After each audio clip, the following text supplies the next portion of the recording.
Qui a inventé l'identité de Hippolyte Kanambe, devenu Joseph Kabila Kanambe?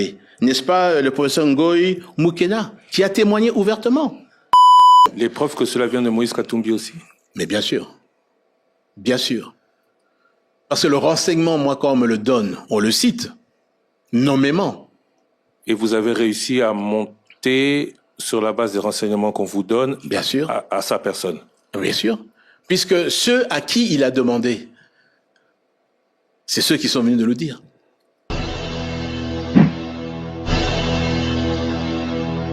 Les financements par Joseph Kabila ont été démontrés, prouvés? Mais bien sûr.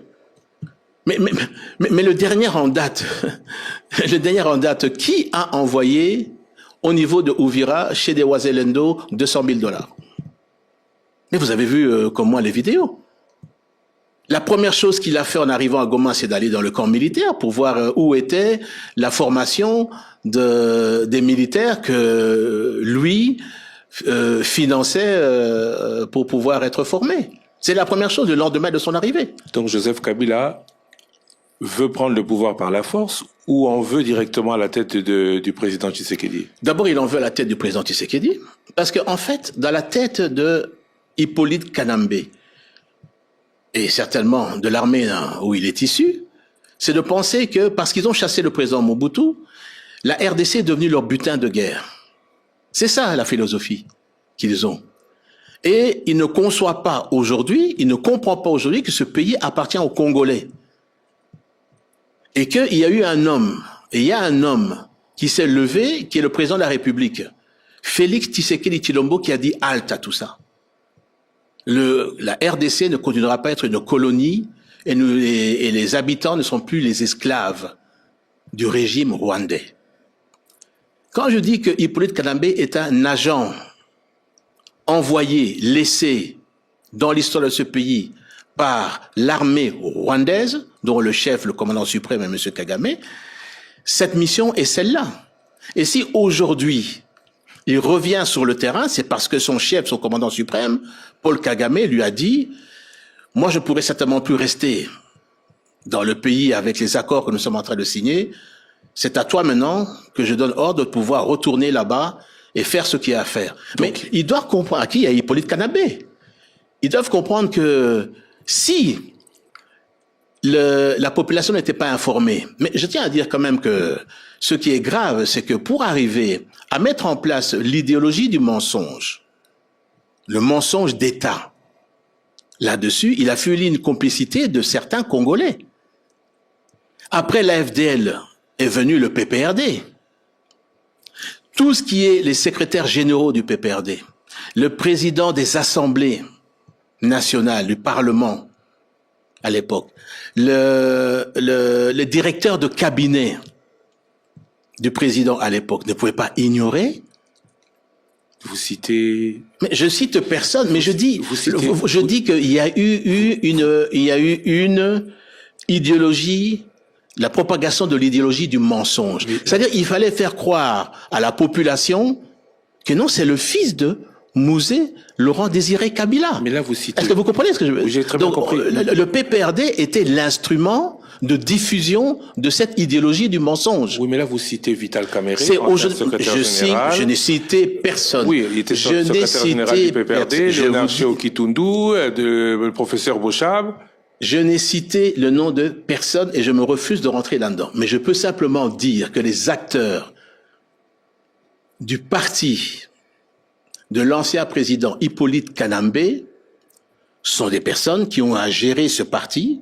Il a eu un cabinet avec des directeurs de cabinet là-dessus. Qui étaient complices. Mais qui devaient le savoir, ou alors qu'ils nous disent tous qu'ils étaient tous ignorants. Donc il faudrait poser la question aujourd'hui. Là-dessus, il faudrait poser la question aujourd'hui. Vital Kamerhe, Léonard Chéo Kitundu, Évariste Bochab, Aubin Minakou et autres. Il faudrait leur poser la question s'ils étaient au courant. Parce que vous savez que, je vous demande maintenant où se trouvent les amis de Laurent Désiré Kabila. C'est curieux qu'on n'en parle plus. Qu'est-ce qu'ils sont devenus?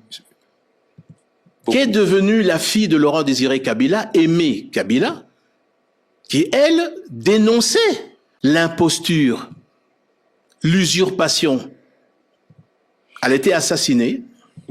Elle habitait aux zones, elle a été assassinée. Il y a encore des enfants vivants de Laurent Désiré Kabila. Il faut leur poser la question. Qui a inventé l'identité de Hippolyte Kanambe, devenu Joseph Kabila Kanambe? N'est-ce pas le professeur Ngoï Moukena, qui a témoigné ouvertement? Alors tous ces indices et toutes ces preuves doivent éveiller aujourd'hui la population et dire une chose. Nous, au Congo, on veut la paix. Que tout ce montage qui est en train d'être fait aujourd'hui par Hippolyte Kanambe, alias Joseph Kabila, là-dessus, doivent cesser. Le Congo aux Congolais. Vous avez parlé Ça doit être très clair là-dessus. Très bien le compris. Congo aux Congolais. Vous avez parlé de Joseph Kabila, vous avez parlé de Moïse Katumbi. Que vient-il faire là-dedans? Alors, Moïse Katumbi. Et on attend les preuves, monsieur Diboué. Voilà, on y arrive. Et certainement, vous me parlez des preuves des élections. Je vous ai dit, là-dessus, que Moïse Katumbi est omnibulé, obsédé. C'est une obsession d'être président de la République. Très bien. Mais comment est-ce qu'il a voulu le faire en 2023?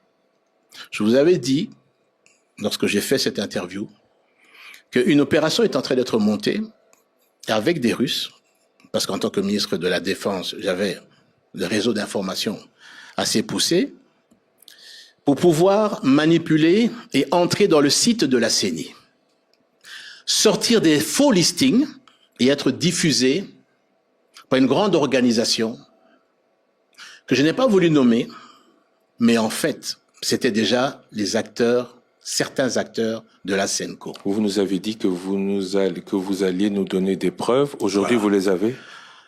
La CENI, le site de la CENI. Et je vous invite ensuite à aller à la CENI et poser la question. Le jour du vote, la CENI a été attaquée. Et ça, les informaticiens, vous le comprendrez, ils le comprendront, ont été attaqués plus de 3400 fois. Attaqués plus de 3400 fois.